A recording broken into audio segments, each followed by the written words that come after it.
Shalom Aleichem, everybody. Welcome home to Torah. A warm welcome home to Torah and to the Yiboneh Beit Midrash. And we are in Parshat Terumah. Now, this is kind of a continuation of a previous class where we spoke about the Holy Ark, right? You've all seen the movie, the what's it called? The Raiders of the Lost Ark. Well, guess what? There's a lot more secrets about the Holy Ark that we're going to delve into. For those who are not familiar, I know this sounds repetitive because those who listen every week hear the same spiel, right? We use the Yakar for our discussion. We discuss fundamentals. It's unbelievable. There's a great way you can learn Hebrew, actually learn Hebrew. You can look at the source sheets there's a link below. You'll be able to follow along, and I encourage you to do so you can pick up some Hebrew. The only way you can really truly learn what we're discussing here is to understand some Hebrew. So we're going to spoon feed it to you to a certain extent. The other idea is that if you do want, and I get calls all the time or emails all the time, the associated English sheets, they're not a translation of the Kli Yakar. What they are just the sources the Kli Yakar brings down that I help spoon feed, make it easier for me anyway when I'm quoting them, and to encourage you to do the same thing because it's good for review. You have to review what you learn.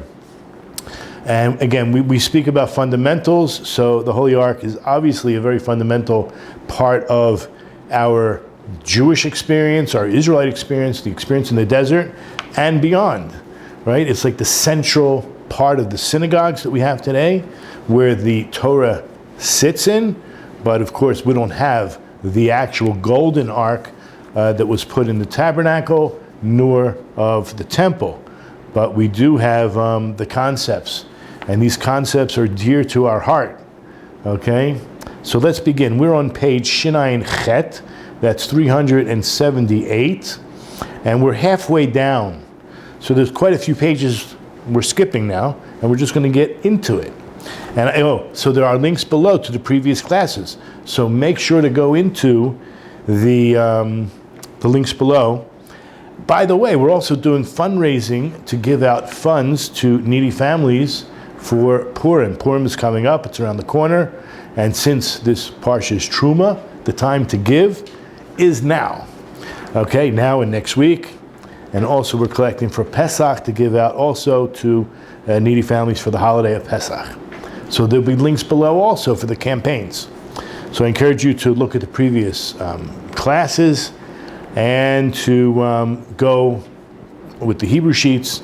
And let us begin. We are in chapter 25 of Exodus, verse, if I'm not mistaken, it's verse 10. Okay? So look at these words. Are you with me, holy brothers and sisters? Yes. Okay, it says in English, they shall make. And the reason I emphasize that is because the Kli Yakar is going to emphasize.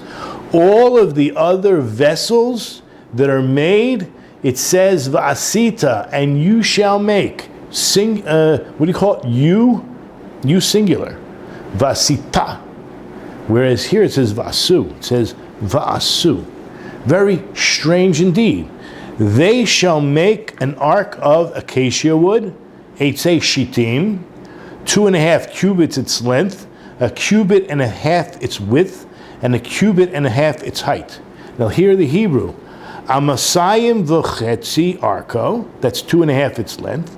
Ama v'chetzi rachavo, and 1.5 its the other, right? Once its width, once its length.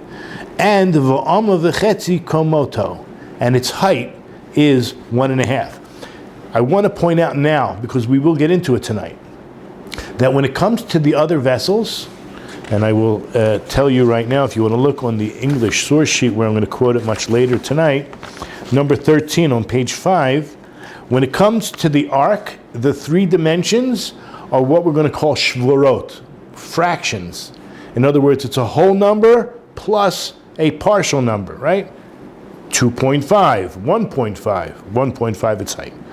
Whereas when it comes to the table, they're all, the table is actually some are whole and some are fractions. And when it comes to the altar, so then you have, they're all whole numbers. What do I care? Every detail is from God. It's like, what can I tell you? It's delicious, it's sweet, and we don't know why yet. But by the end of the class, we will have a better idea why, when it comes to the ark, all the numbers are fractions, meaning it's not a whole number, okay? So all we read so far was chapter 25, verse 10, Asu Aaron, they shall make. I want you to know this Aaron was not solid gold. Look in Rashi. Actually, this is not the Rashi I wanted to show you. There's a Rashi. And did I bring it down? Yeah.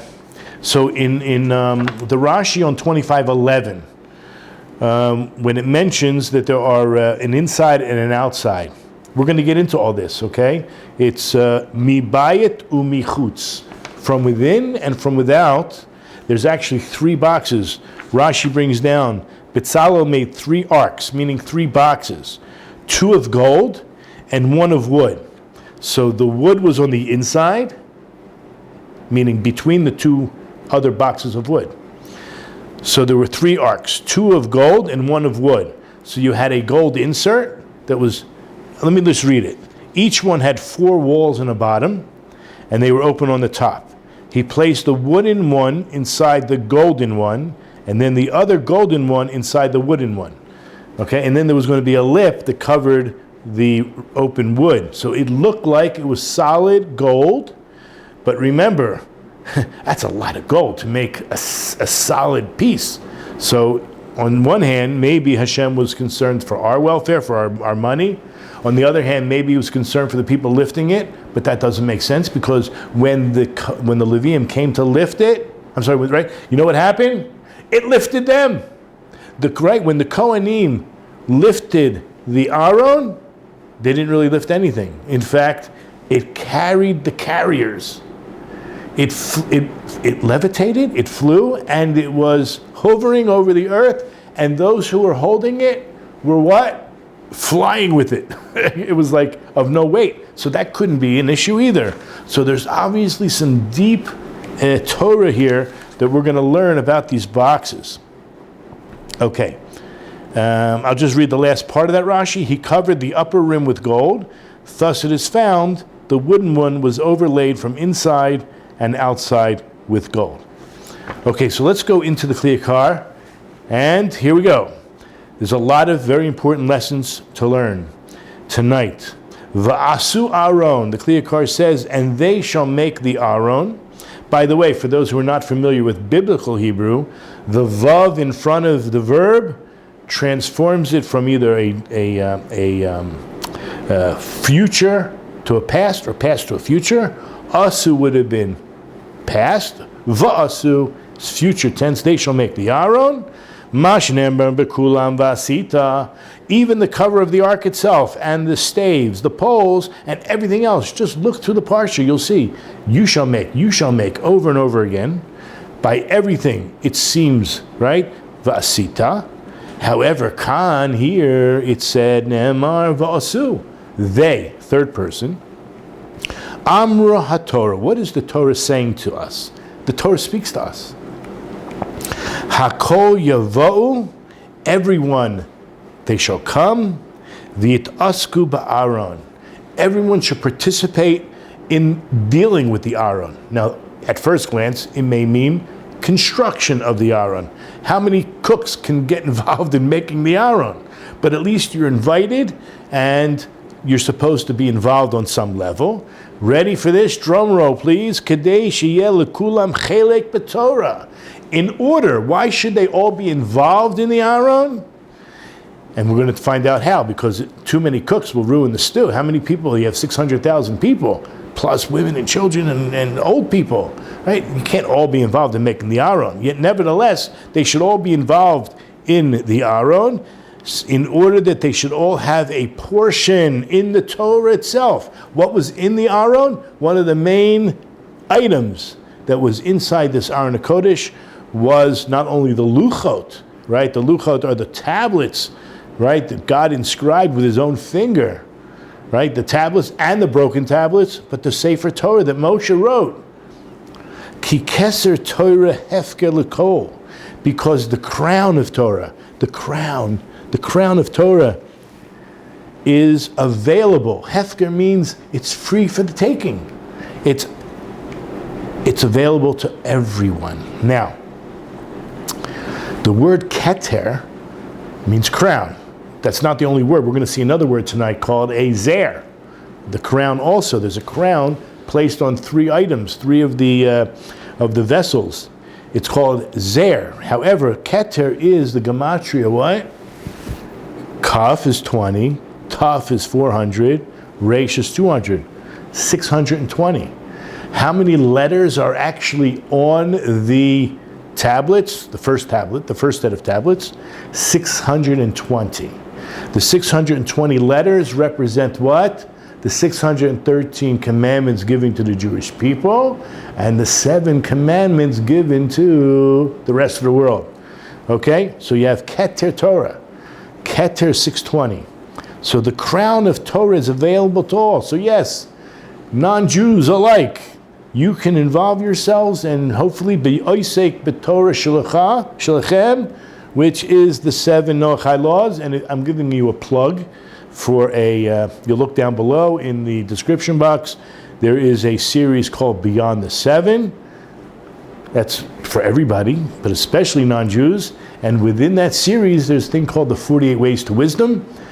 50 hours of classes, and I'm telling you, we're going to talk about that tonight. The 48 ways to acquire wisdom. This is available to everyone. Okay, so the Kli Yakar now says davar acher. Alternatively, he's going to use that expression several times tonight, and all that it means, it's another level. It doesn't mean exclude everything I said up to this point and we're going to begin anew. Alternatively, meaning, or davar acher, another matter. However you want to translate it, it's another concept. Since it says in Proverbs, if you want to look on the English sheet, you'll find this in number 2 on the English sheet, Proverbs 3, chapter 3, verse 18. This is talking about the Torah itself. Eitz chayim hi. It is a tree of life. L'machazikim bo. Now we're going to play with this word, l'machazikim bo. We simply would say those who are grasping it. Those who are holding onto the Torah, it's a tree of life.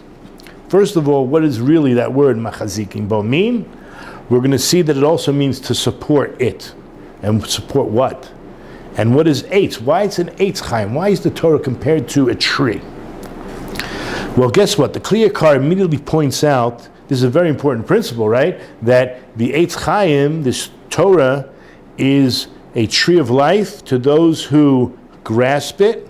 You would think if that's pshat, if that's the understanding, lilomdecha, it should have said that it's a tree of life to those who learn it. Doesn't say that. Lilomdecha lo ne'emar. It actually says to those who lemachazikim bo, to those that are holding on to it. You're going to see that he's going to explain it really means supporting it. Remez lemachazikim yedei lomdei Torah. Rather, it's hinting to the support for those who learn Torah. See, if the Torah is available to everybody, and some people, I'm not going to mention names, no names, who have a hard time sitting and learning 12, 14, 16 hours a day. Maybe they learn 5 hours a day. Maybe they learn an hour a day. Maybe they take daf yomi. Who knows? But there's some people that can't even do that, meaning they don't have the mental capacity, or they don't have the education, or they don't have what's called the Sitzfleisch. Sitzfleisch means the ability to sit on your tuchus and concentrate. There are people with ADD, ADHD, all kinds of things going on, distractions, and it's very difficult. Okay, let's just move forward. He says it hints to those who strengthen those who learn Torah. Support and strengthen. L'mechazikim. Biyot shelo kol adam muchan l'talmud Torah, because not everyone is prepared for the mitzvah of learning Torah, whether you're a Jew or a non-Jew. Mikol makom yesh tzad b'kol adam. Nevertheless, there is an aspect. The word tzad is just like what it sounds like, side. There's a side, an aspect that, right? There is an aspect within each person. Within each person has this ability. Nevertheless, since the Torah is Hethker L'Kol, is available to all, everyone can have a portion in it. Now, even if the person is not able to learn, he's not prepared to learn, he doesn't have the possibilities to learn, Mikol Makom, nevertheless, Yakohu L'chazik Yedei Lomdeha. Nevertheless, he is able to support those who do learn it. V'nechshav lo ki'iluhu lamoda. And wait till you hear this. It's given credit. It's considered to him, to that person, to her, as if they learned the Torah, even though they're not learning the Torah. Unbelievable. There's credit given to them if they support those that do learn as if they learned it. Now, if you're not familiar with a concept called Yisachar and Zvulun, I do think I have here, okay, number 3 on the English source sheet. There's many midrashim that discuss it, but there's a verse in Genesis chapter 49:13. It says over there that Zvulun will dwell on the coast of the seas. He will be at the harbor of the ships, and his boundary will be at Zidon. Now, obviously, from this verse alone, you can't pick this up. But Rashi quotes there, for the word for the coast is chof. His land will be on the seacoast. By the way, so Zvulun they were merchants. What do you call them? Merchant marines. I mean, they really did a lot of business in the eastern Mediterranean, right? Cyprus was not far from here, Sidon and whatnot. And Yisachar lived inland. Now, they made a deal, they made a pact that Yisachar would learn Torah and Zvulun would supply all of their needs, physical needs. Listen to what Rashi's quoting from Midrash. The word Safar also means far away, borderland. He will constantly frequent the harbor of the ships in the place of the port. We're talking about Zvulun, where the ships bring merchandise. For Zvulun would engage in commerce and provide food and other physical needs for the tribe of Yisachar.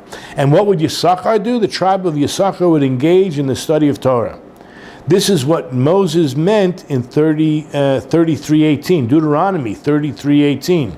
Rejoice, O Zvulun, in your going forth, and Yisachar in your tents. The word tents is like a code word for a Beit Midrash, for the tents of Torah. Zvulun would go forth, engage in commerce, and Yisachar would engage in the study of Torah in the tents.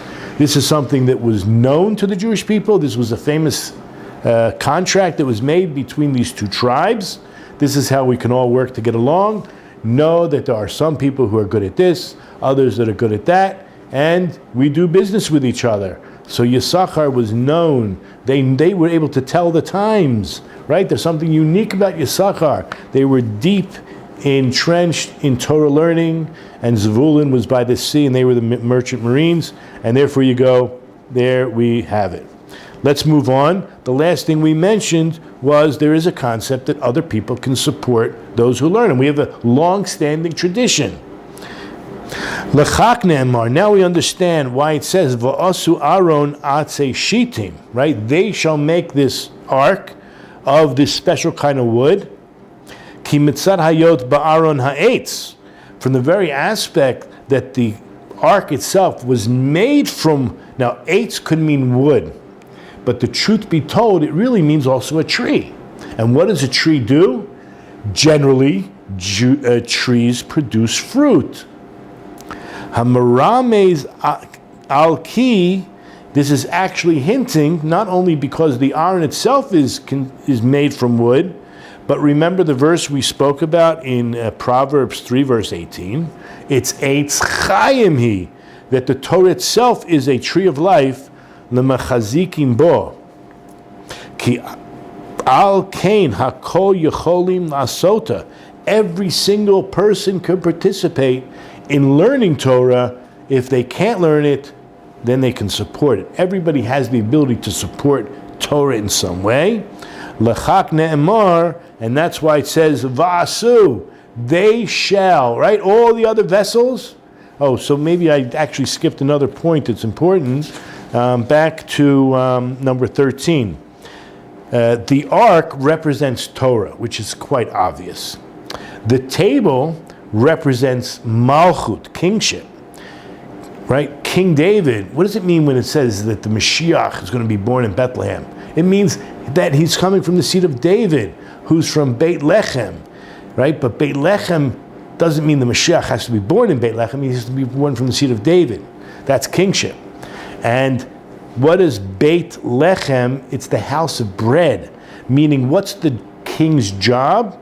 The king's job is to provide security, no doubt, but as well as welfare, right? They used to get up in the morning, it's in the Gemara, people in King David's time, and knock on his door and says, King, provide us with parnasa. And he would say, you do business with you do business with him, everyone, right? And he figured out how to do it. So the idea of the king is to make sure that there is sufficient funds, and when there isn't sufficient resources, what do? You go to war, right? Of course, you take over resources from somewhere else. Now, before you do that, of course, you have the strength. You say, hey, let's make a pact. Give us what we want at a good price, and we can avoid war, right? There was a recent president who tried doing that. Anyway, you know what I'm talking about, for those who know what I'm talking about. And anyway, so then the table, the shulchan of bread, that's what it is, the table of bread, that represents kingship. Amazing, we'll talk about it another time. The altar was the crown of priesthood. And that's has to do with the Kohanim in the temple. So we'll get into this a little bit later also. So that's what they represent. Okay, so when it comes to the Aron, that represents Torah, and everyone is capable of being involved in it. That's why it says Va'asu, ki zeh davar asher kol yecholim la'asoto. Everyone can participate and do it. V'yochel liyot shezeh das Rabbi Yochanan. Now, the Yakar is saying this apparently goes well with Rabbi Yochanan in the Gemara. In Gemara Yuma, let's find it on the source sheet. If I'm not mistaken, no, I'm not mistaken for sure, but you have to go to page 2. It starts on page 1, Yuma 72b, and it does mention Rav Yochanan in the beginning. There were 3 crowns, right? 3 of the vessels have crowns, which were the 3 vessels I just mentioned, the altar, the ark, and the table. I want to skip most of it. At the end on page 2, I underlined a bit, but I want to skip to the latter part where it says, I don't know, about 8-9 lines up from the bottom, it says, Rabbi Yochanan raises a contradiction. The contradiction says, now this is in Deuteronomy chapter 10:1, where it says, Vasita, and you shall make for yourself a wooden ark. Now that was a directive to Moshe, and Moshe alone actually constructed the ark. When it comes to our verse, which is in Exodus 25:10, it says, and they shall make the ark. How do you have over there, you singular, and over here, they plural? And Rav Yochanan explains that this implies that the Jewish people were all commanded to be involved in its construction.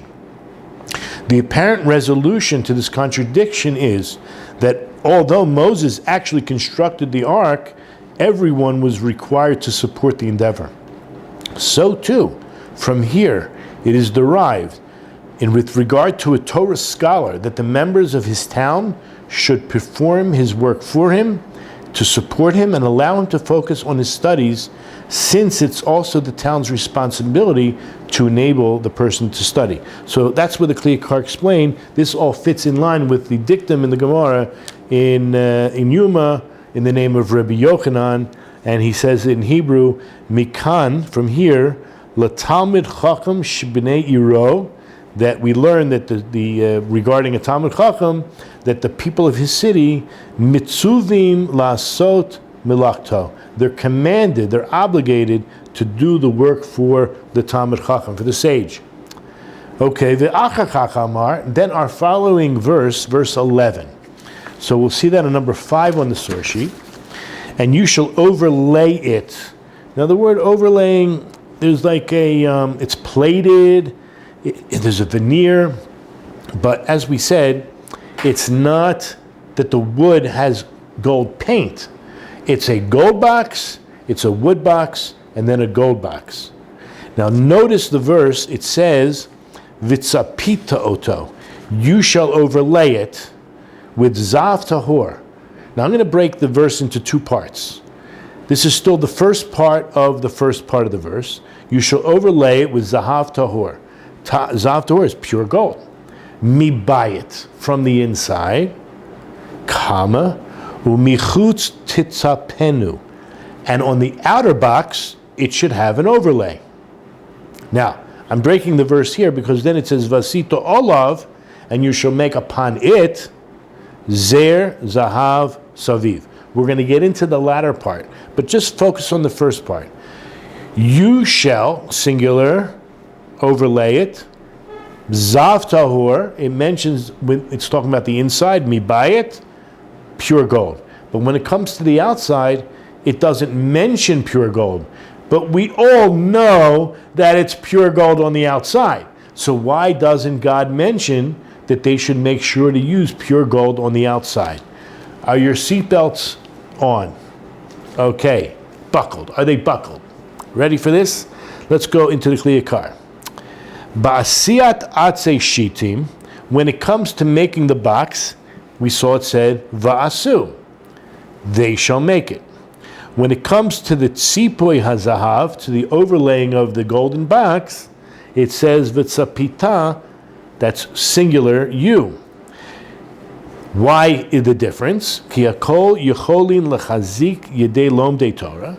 He's repeating this theme that everyone is capable of supporting those who learn Torah, and that was haramuz be'etz. It's actually hinted at in the word eitz, in the tree itself, in the wood itself. Havel eina kol yicholim la'amod al hanigla v'hanister shebetorah. Okay, what does it mean, nigla and nistar?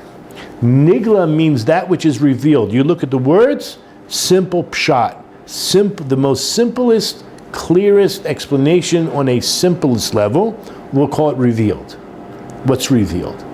Nistar is that which is hidden, that which is underlying the surface, that which you really need to think about. The anomalies, the panemius of the Torah, the spirit that's underlying what Hashem wants us to know. Not everyone is able to grasp these concepts. Harumuz ba'amru, and this is actually hinted according to the Yakar when it says from what's inside and from what's outside, right? Mibayis umichutz titzapenu. Ki eina kol tocham kebarim. This is another very important concept. In the ancient days, when we used to have yeshivas in Babylon and also in Eretz Israel 2,000 years ago, there was a whole argument. Who do we let into the Torah? Who do we let into the yeshiva? There were people who dressed all nice, but they had bad character. And so they didn't let these kind of people in. Their insides were not like their outsides. And I'm not going to get into it, but there was a major argument. Guess who won? They opened the doors. They opened the doors to everyone, and the yeshivas over-flooded, right? It was like a mabul. It was like a flood. And they added hundreds of benches. Okay, that's another story, not for now. But there is this concept, the outside. I'm going to give you a little bit of a hint. We do like to make ourselves presented quite nice on the outside. Of course, the inside could be overlooked. And that's wrong. Okay? What goes on the inside is actually probably more important. And then what goes on the outside is supposed to be a reflection of what's on the inside. So let's move forward. He just hinted to the idea of what's on the inside should be reflected on the outside. Even what you do on the outside, you dress very nicely and you act and present yourself with respect. Hopefully on the inside you're full of love and care and concern and empathy and work on your character just as well. Very important principles. And now we're going to explain it. The Yakar begins by saying, Hakarov Lomar. It makes sense what I'm about to tell you, Shelekach naseh aron atzmo me'etz. It makes sense that the ark itself, the main ingredient is wood, or let's say tree, because he says, Kikol eitz oisei pri. Basically, every tree, okay, makes or produces fruits. That's basically what most trees do. V'zeh remez l'schar tov. This is hinting to the goodly reward that will be received. Asher yesh la'oiskim b'Torah. For those who involve themselves in Torah. We already said, even if you're not actually learning, but you're involved in Torah on some level, or supporting Torah on some level. K'mo shene'emar, just like it says. Wait till you see this. In Proverbs, chapter 27, verse 18, you'll see this on number 6 on page 3. It says over there, he who guards a fig tree shall eat its fruit. Noitzer te'ena yochel pirya. Right? Makes sense. I like to read the rest of the verse anyway. And he who guards his master shall be honored. Okay, so in other words, there's a lot of wild animals, or even thieves, whatever it is. You have a fig tree. If you guard the fig tree, you'll be able to eat of its fruit, right? If you don't guard it, you won't be able to eat of its fruit. So that's what it says in Proverbs 27:18. And if we understand that well, he's going to explain. Zed davar shakol nichsafim olav. This is something that everybody is desiring, is looking forward to, right? If you're guarding something, you want to participate. Right? You're going to guard the tree in order to eat of its fruit, and this is something that everybody has a part in, and that's why it says, it's repeating, v'asu aron atzei shitim, right? That they shall make the ark with the wood, the eitzei shitim. Aval tzipoi zahav mibayis u'michutz. But when it comes to the overlay of the gold that is on the inside and on the outside, hamarames al etzem hamaseh, which means it's hinting about the main point of the ark, which is the Torah itself. Ein kol adam shavim b'zeh. Not everyone is the same, as we said. Some are working to support, some are learning, some can handle it, some can't. But since not everyone is capable, v'hu miyuchad l'Moshe li'anshe segula asher ke'ercho. But rather, this is unique and special to people like Moshe or other people, anshe segula, people of great stature, people who are unique and able and capable. That's why it says vitzapita, meaning that's why it says it in singular. You, singular, the unique individuals who are able to, they should consider the inside and the outside should be with gold. Now, it does say it 2 times. If you look back at the verse, it says the word tzapita twice. Well, the concept of overlaying it twice. Look back at number 5. Vitzapita oto, that's the first time it's used. Zav tahor, pure gold. Mibayis, from the inside. Umichutz, and from the outside. And again, titzapenu, a second time regarding the idea of overlaying it. Okay? Putting a veneer on it. So let's go to the Yakar again. Hine hatzipoi nizkar shtei pa'amim. This concept of the overlaying is mentioned twice. It is mentioned twice. Kedei lahavdil bayis michutz, in order to make a separation between what is on the outside and what is on the inside.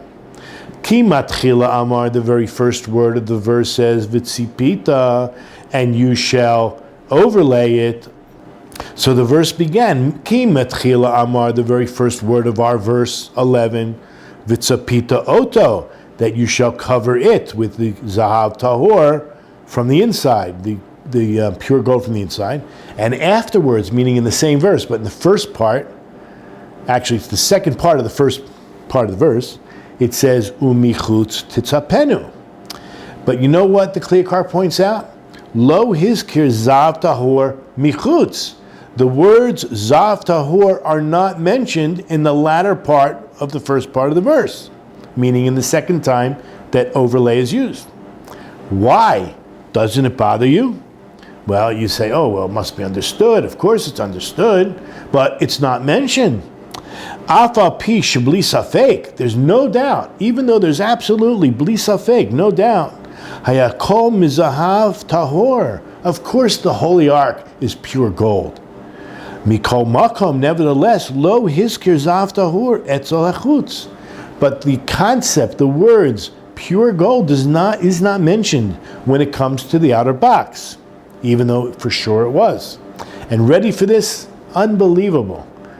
Ki kol uman, anyone who's a craftsman, right? Artist, craftsman. Kol uman darko lahader et haklimi bechutz.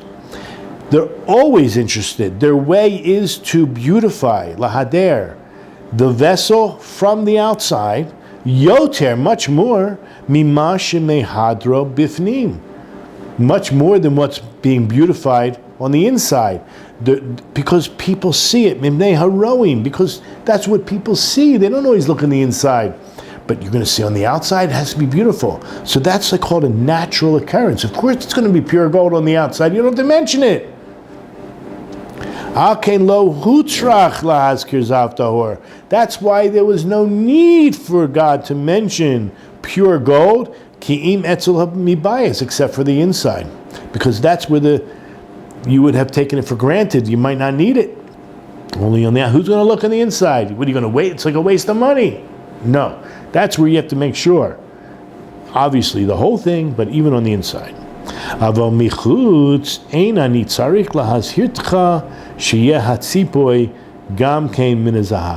when it comes to the outside, it's not necessary. God doesn't find it necessary to warn you that you should cover it with gold, right from the pure gold. Kal v'chomer, because kal v'chomer, it's logical, a logical conclusion. Ki min hapanim, if the inside is pure, of course the outside has to be pure. Laharos, to teach you what? Nason balibam. This you must take to heart. This is one of the most important lessons. So the last thing we mentioned was it's so important to place on your own hearts, to pay attention. Kamohem you oseim, just as they did back then, this is how we should act. We have to make our insides like our outsides. We beautify the outside. Guess what? He's going to prove the inside's much more important.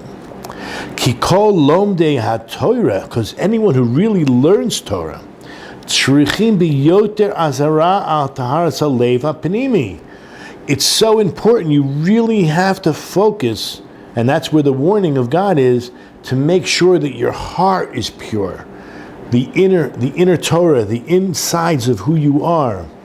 She'eno nira bilti laHashem levado, because every human being sees your outside, but it's only God who sees your inside and knows your innermost thoughts. When it comes to the outside, you don't need such warning. Kikol adam darko, just like the uman, just like the craftsman, of course he's going to make the outside more beautiful. So too, every human being, what he normally does, his way is lahader at atzmo. He beautifies his outside, kadei limtzo chen beinei adam, because he's looking not necessarily for flattery, but everyone wants approval. Everyone's looking for relationships. Everyone wants to be looked upon in a good light. When I say everybody, I'm talking about every normal person. Obviously, we have some real winners out there, and they don't really care how people look at them. You know, they need some serious help. Okay. Davar acher. Alternatively, meaning another level.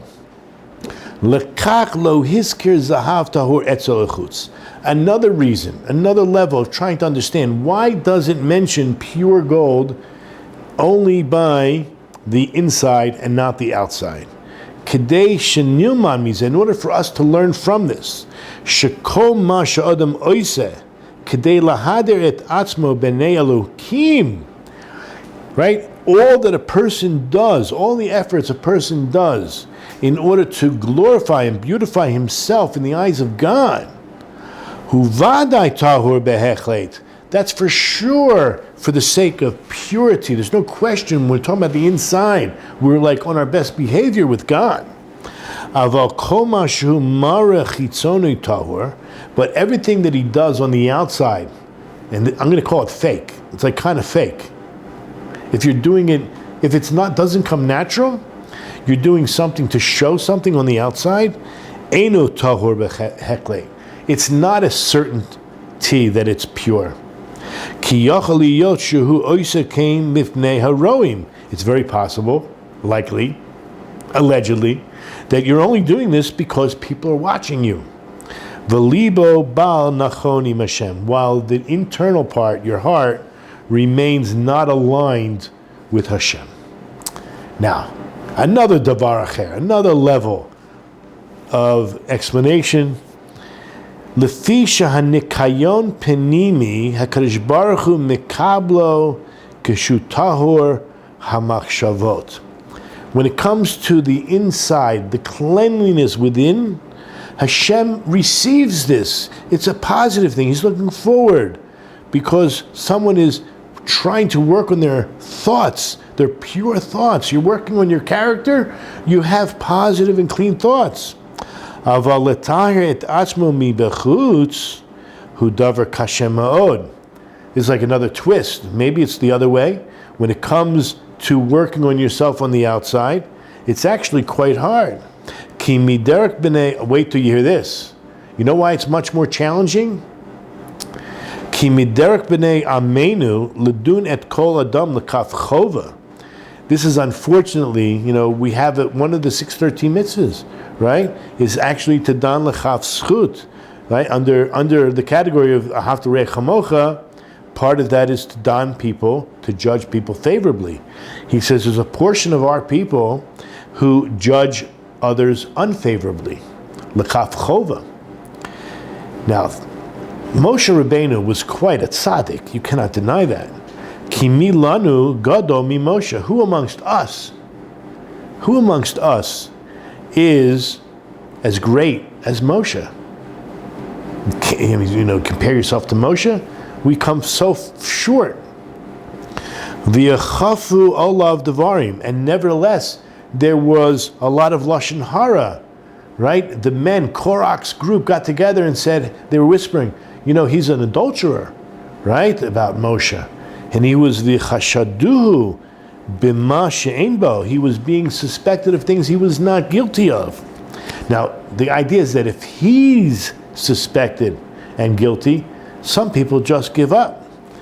Im ba'razim nifla chet shchut lashonam ma yasu ozove kir. Now, I'm going to just translate it my way, and I'm going to give you a better translation. Basically, if a cedar, right? Moshe is like a cedar tree, like a strong pillar, and an arrow can, the arrow, like the arrow of lashon hara, can try to fell such a strong tree. What are we going to do when we're just like moss on the bottom of a tree? Moss meaning so flimsy and no backbone, no strength. So I think he is trying to explain, and this would be like giving up hope, but that we really have to work on ourselves and strengthen our faith, and on a certain level, not give up what we need to do. This reminds me of a lot of politicians. Someone who's very straight, and conservative and honest. As soon as they get in politics, forget it. Forget about it, right? All of a sudden, they could be the nicest person. As soon as they enter politics, what do they say? That skeletons in the closet are going to come out. They're going to be suspected of all kinds of things. And if they really have what to be suspicious about, they don't stand a chance. So anyway, let's move on. Davar acher, another alternative explanation. It says mibayis umichutz, from the inside and from the outside. And we did speak about the nigla and the nister, so he's going to say this is hinting lenigla v'nister shebetorah, that which is part of the revealed Torah, and that which is part of what we call the hidden mystical parts of the Torah. Ready for this? Drum roll, please. V'hayedua, it's well known. Shahanistar yesh bo yoter tahara ukedusha min hanigla. That there, when it comes to the hidden mystical aspects, there's much more purity and holiness than the revealed Torah. Al kain lo hiskir, Yakar saying that's why the word tahor is not mentioned by the outside, it's only mentioned by the inside. Now, the Yakar's, everything he quoted so far is from other people, from previous rabbis, from the Gemara, from our holy Sfarim. What he's now going to bring in is his own pshat, and you have to hang in to the end because it's revolutionary, in my opinion. Hine makom iti lifaresh od. This is the place where I will bring to explain further the words mi bayis mi bechutz, from within and from without. He begins by laying some groundwork. He's not going to go with this pshat, but there's a Gemara in Moed Katan. Al derek shemitzinu b'meseches Moed Katan. Now, in Moed Katan, I'll tell you where it is on the source sheet. Number 7. But it's actually towards the end. In other words, it's going to be found on page 3. Rabbi Yehuda Nasi asked Rabbi Chia, what is the reason that you, the master, acted as you did, ignoring my instructions to... we'll start in the beginning. The very beginning, it says, once again on another occasion, Rabbi Yehuda Nasi decreed students not be taught in the marketplace. In other words, don't set up a yeshiva in the Central Park, but only in the study hall. Okay, there is an interesting verse. It's based on a verse in Song of Songs, chapter 7, verse 2, that says, your rounded thighs are like jewels. Now, the idea of thighs are hidden, right? Even women should wear longer skirts than they do. But let's just say, men, they wear pants, women, they wear skirts. And just as the thigh is ordinarily hidden and kept covered with clothes, so too this verse in Song of Songs is explaining that the words of Torah, which are the continuation of the verse, the work of the hands of an artist, that's Hashem himself, must be hidden within the study hall. Okay, basically, we're going to go down to where it's underlined. Rabbi Yehuda asked Rabbi Chia, like, you violated, you went ahead and you started teaching Torah in the marketplace. Why did you ignore my instructions? Rabbi Chia quotes a verse from Proverbs 1:20, which says, wisdom cries aloud in the streets. You'll see that on number 8. Chachmos b'chutz torena. Okay, wisdom shouts in the streets. So he says, which implies the Torah should be publicized in the streets. Rabbi Yehuda Nasi said to him, if you read the verse once, if you read it twice, you read it 3, you still haven't read it enough. You don't understand the verse. You think you understand the verse.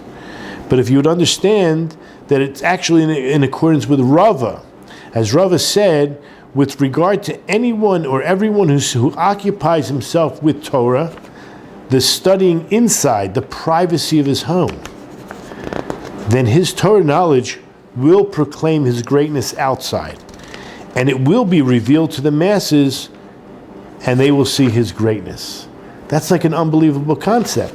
And wait till you hear what the Yakar explains that part of the Gemara. Go back into the Yakar, and we're on the bottom of page Shin Ayin Tet, 379.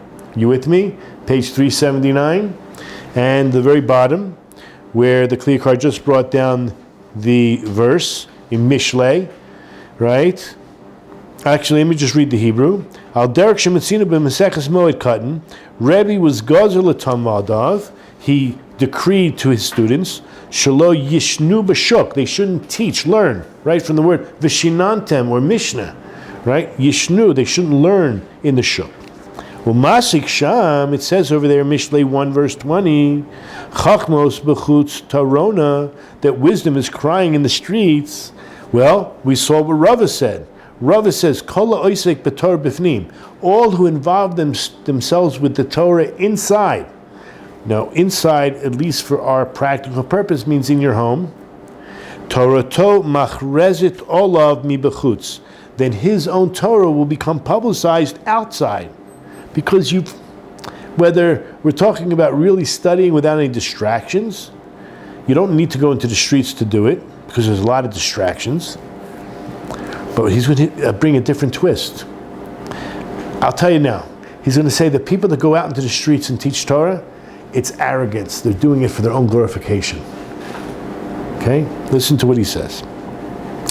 Lefize yesh yoter shleimus b'Torah habayis mi b'Torah shenishnis b'chutz. That there's a greater perfection, completion, wholeness to the Torah that's from within the house than teaching the Torah outside the house. Al kain hiskir, that's why it mentions zahav Torah mibayis, the purity of the gold on the inside. V'lo hiskir ze'etzel achutz. It doesn't mention this purity of gold on the outside. Ulai shemitam zeh hiktim kan, and perhaps it's for that very reason that what comes first, it says mibayis or michutz. So mibayis, what's on the inside, comes before what comes on the outside. That's where it all begins.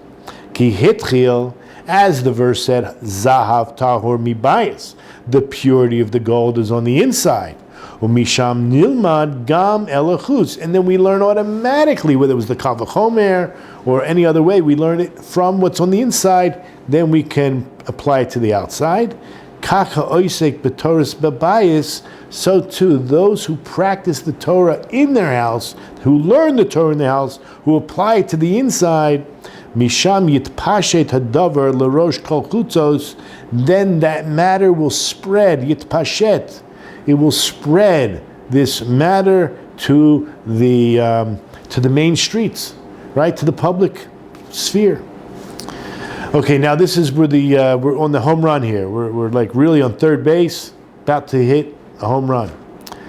Vasita olav. Remember the latter part of verse 11 said, and you shall make upon it. Now I mentioned there are two other vessels that have a crown. You shall make upon it a zer zahav saviv. The other one says you shall make to it. Lo. The ark says you shall make upon it. Upon it by the ark, by the other two, you shall make for it. What's the difference? Should it bother us? If we don't learn this, will we sleep tonight? So the Kli Yakar points out, Amru Chazal, it says in the Shmos Rabbah, Shezeh remez lekeser Torah. Again, put upon it a crown, upon it, not to it, but upon it. Whereas, and that is hints to the crown of Torah on the ark. But when it comes to the Shochan and the Mizbeach, just you can look it up, I'll give you the verses, Exodus 25, verse 24, and Exodus 30, verse 3, that's where the Torah refers to the crown on the table and on the altar. Ne'emar, it says over there, Vasita lo, not a lav, but you shall make for it. Why? Because, or even maybe even say lo means to him, you shall make for him. Since lefi sheketer kahuna umalchus hila anashim miyuchadim, because when it comes to the crown of priesthood or the crown of kingship, that goes to only very specific, unique individuals. It's not for every human or every Jew or every Noahide. It's only for very specific people. People who come from the seed of Aaron or from the seed of David through Solomon. Ki ein kahuna ki im lemishu mizera Aaron. You cannot be a Cohen unless you're from the seed of Aaron. Umachus lezera David. And you're not going to become a king unless you're from the seed of David. Lechak ne'emar lo. That's why those, at least by the Shochan, which we said represents Malchus, it says lo. Aval Torah hefker lekol. But Torah is available to all. That's why it doesn't specify lo, but it says alav upon it. And that's why it's, okay. Now, the word zer there's no vowels in the Torah itself, in the written Torah that we have. This is all by oral. This has been passed down. So it says the lashon zer. Okay, and that's how we pronounce it. But if there had been no vowels, you would have said zar. What does zar mean and what does zer mean? We're going to talk about that. So we're going to translate zer here as a crown or a border. Laharos. So what is that language teaching you? Shahamishtamesh bekitra shel Torah. That if somebody uses, not appropriately, they exploit their own crown of Torah. Dino kazar hakarev yumut. Basically, there's going to be a judgment from heaven, maybe even from people, but basically like a stranger who comes close to death. Similar, as we're going to see, by a Kohen. If you're not a Kohen and you go into certain places in the Beis HaMikdash, you will be Chayiv Misa. Looking on the source sheet number 5, Numbers 18:7. 18:7 says, regarding the Kohanim, and you and your son shall keep your kahuna in all matters concerning the altar, concerning what is within the dividing screen, and you shall serve. The service as a gift I have given your kahuna, and any outsider, meaning a non-Kohen, who approaches shall die. Look at the last 3 words in Hebrew. V'hazar, the word zar, not zer. Zar means a foreigner. Remember, it all depends on who the foreigner is. In this case, it's the non-Kohen. The zar who comes close shall die. Okay, so knowing that's what it says, that's what the Yakar is trying to say, that if somebody who takes his zer, his crown, and acts in a strange way with it, he's basically putting a death sentence on himself from heaven.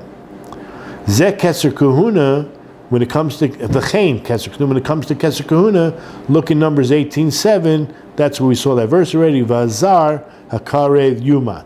So you see the word zar and zer are very similar. At least two letters are the same, but the vowels are different. It means something different. So too with keser machus. So too, ready for this? The crown of kingship, zer v'keter lezer Dovid. The crown is really only for Keser David. Therefore, if someone who's not a Kohen, who's a Zar, acts like a king, he will be a king Lazarim to himself, to strangers. He will not be accepted. He will be estranged, basically doing the wrong thing. And this is also when approach Hanukkah, this was one of the faults of the Hashmonaim, that they were not Kohanim, they were not from the seed of David. It was okay to save the Jewish people, to put forth the salvation through the miracles, but the following, after the war was over, they should have handed over the kingship to the seed of David. Okay, now ready for this. We spoke about all the lengths, all the different measurements were shvarim, were fractions. So going back into them, into the measurements, amatayim v'chetzi arko, 2.5 is its length, 2.5 cubits. Cubits is an arms from the elbow to the tip of your finger. Now, how much is that? That is 6 tefachim. A tefach is a handbreadth. Are you with me, holy brother? Are you with me? Look, a handbreadth. Okay, that's 6 of these is a cubit. It's not based on individual. There is an objective average person. Okay, although there are different opinions about how long that is. Okay, so whether it's a 5-finger or a 6-finger hand. Okay, meaning I shouldn't say 6, 4 or 5. Do we count the thumb or not? Okay, that's not for now. Let's go into this because it's very important. Kavar Amarnu, we already said, Kol ha'umos shvoros, all of the amos, all of the measurements of the cubits when it comes to the ark are fractioned. Kedei shekol adam yidabe benafsho ki'ilu chaser. It's so important that every human being understands and imagines themselves as if they are not whole and complete. How could you be? You may feel that, but King David was the ultimate and the psalmist, how brokenhearted and how incomplete he felt. Wants more and more and more of Hashem. Basically, we are approaching Purim. One of the mitzvahs, well, I shouldn't say it's mitzvah deraisa, but at least as a remembering of the Beis HaMikdash. And when we had the Beis HaMikdash, you would bring half a shekel. Why half? Right? We bring on Erev Purim, on the fast of Esther, we donate 3 half shekels as a remembrance for what we used to do. We don't have the temple, so it's not going to be used for the holy korbanos, but we do give it out to charity. So the word Terumah is used 3 times in the first several verses of Parshat Terumah. So therefore there are 3 gifts that we give. Okay, 2 of them are monetary, half shekels, and the other is material. Nevertheless, why half shekel? Because one should feel they're chaser, they're missing something. They should feel that. So too here, when it comes to the ark, when it comes to Torah, never, I got it all, I know it all. No, that's not an attitude, because the Torah is so big, it's infinite. V'lo ba'ad tachlis hachma, that the person never arrived never reached perfection in wisdom. Chazal tell us, ready for this in Pirkei Avot, and this is another plug for the 48 Ways seminar. Again, the link is below. It says in Pirkei Avos, Mishnah 6, chapter 6, Mishnah 6, the Torah is greater than priesthood or sovereignty. That's kingship. Okay, so priesthood would be for the exam. The Torah represents what? That represents everybody, has a portion in it, and that's the ark. And that's greater, the Torah is greater than kahuna, than priesthood, or malchut, or sovereignty. Because malchut is acquired through 30 virtues, the Mishnah describes in our oral Torah, and kahuna has 24. There's 24 gifts, but the Torah is acquired through 48. That's why it's greater. It's not really the answer, but basically that is the statement in the Mishnah. The Mishnah says there are 48 ways, and it delineates each one of them, and there are many commentaries, and Rav Noach Weinberg Zatzal gave a great seminar on it, and that's where I picked up the book and gave 50 hours of classes, which I encourage you to listen to. So keep in mind, I just want to say also how important these 48 ways are. I have here listed on the English source sheet, notice in number 13, on the first marking, we said it's 2.5 cubits by 1.5 cubits. So each amma is 6 tfachim, handbreadths.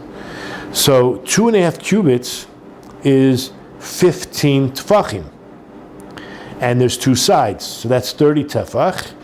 And the width is 1.5 cubits, which means that's 9 tefachim, but you have 2 sides of width. That's 18 tefachim.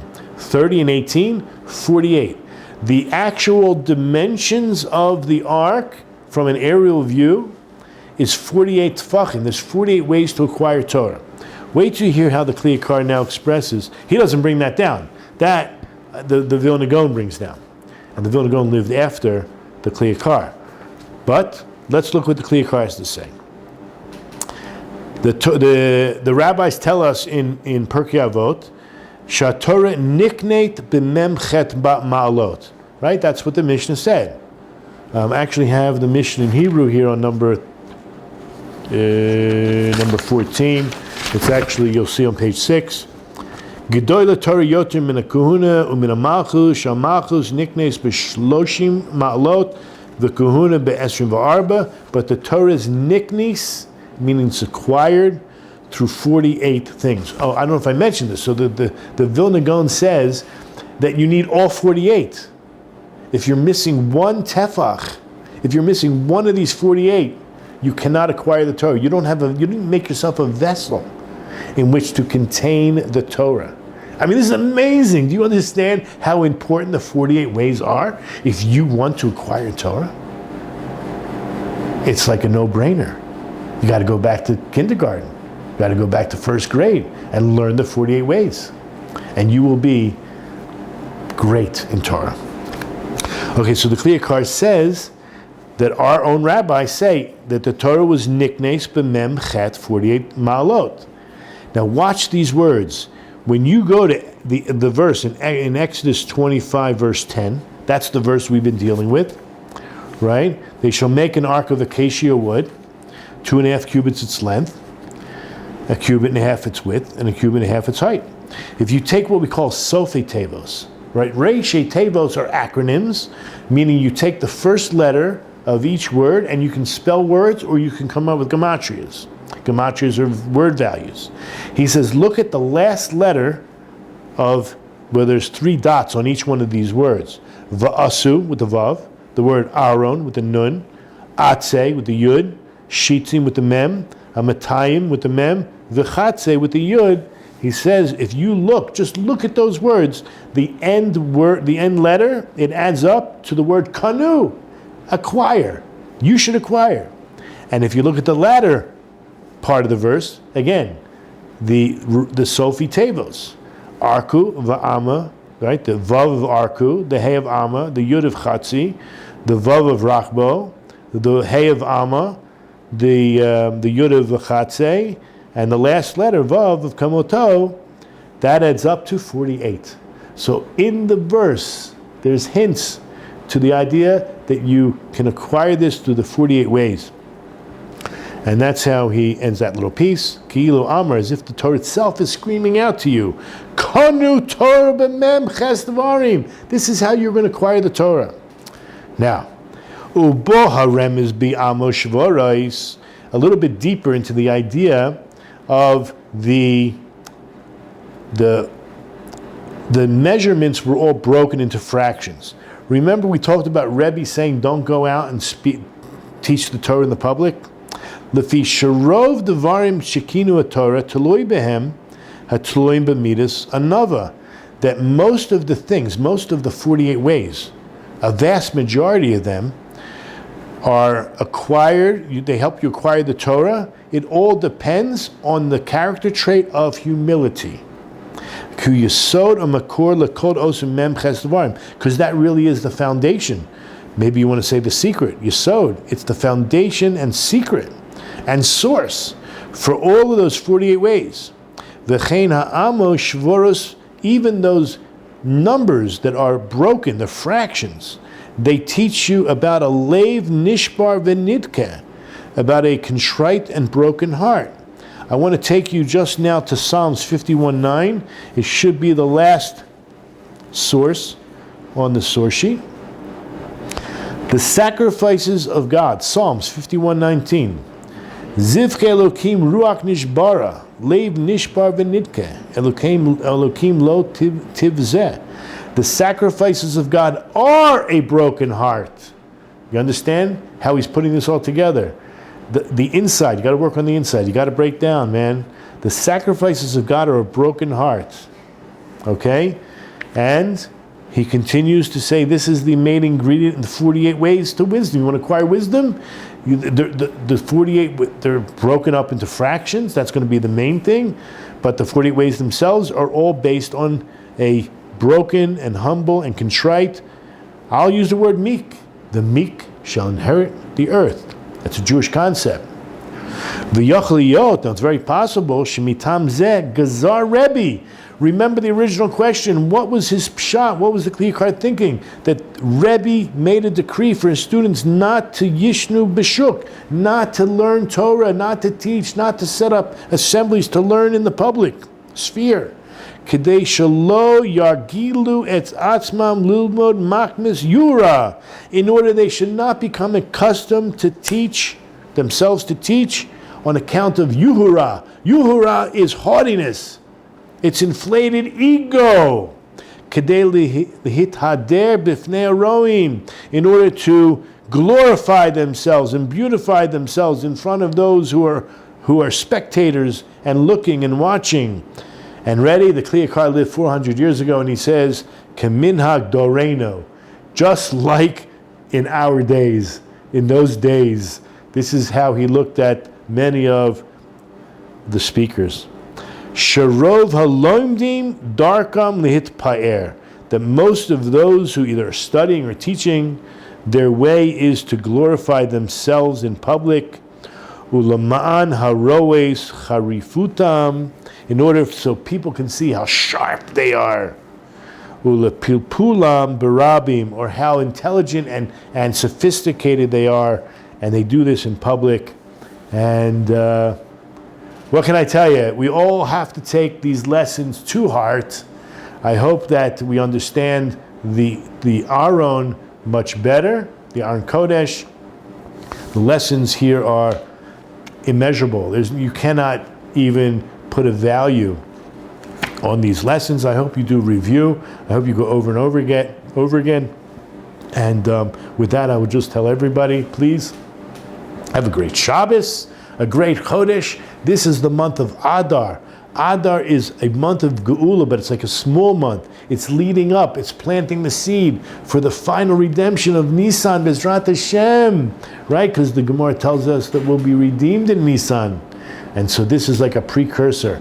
This is planting the seeds, Bezrat Hashem, for redemption and salvation. So I invite everybody to I don't know if we're having the Yiboneh Purim Suda. I don't know where it'll be this year. But anyway, at least come for Pesach, right? Enjoy, come to Israel. You can spend it with us. We'll have 100, 200 people, who knows, but you come and enjoy it. I just mentioned again, we are collecting for those in need, so there will be a link down below. I just want to sign off. Number one, have a good Shabbos. Number one, have a good Chodesh. Number one, have a great year, and have a great life. And we'll see you next week.